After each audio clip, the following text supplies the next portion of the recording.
There were companions of the Prophet ﷺ who physically had difficulties and struggles,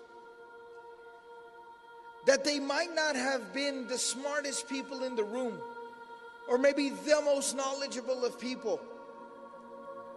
They didn't have a lot of money and other assets and things. But the one thing that they had was they had a solid relationship with Allah subhanahu wa ta'ala.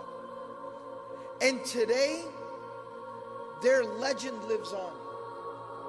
Bilal radiallahu ta'ala anhu did not command the respect of other people in that society at all, for any reason.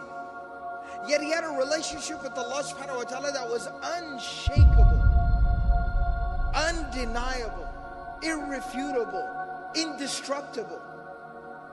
And the consequence of such a relationship with Allah was that the Prophet of Allah sallallahu alaihi wasallam, when he was on the journey of Al-Isra wal-Mi'raj, the journey by night to Jerusalem and the ascension above the heavens, when he was touring the heavens, the Prophet sallallahu alaihi wasallam heard footsteps. And he asked, what is this? What's this sound that I hear? And he was informed that these are the footsteps of Bilal. He is so beloved to Allah that when he walks on the earth, his footsteps echo in the heavens. That was the consequence of spirituality. That is the honor and the distinction that spirituality brought. It's something that cannot be compromised. It's something we have to take very seriously.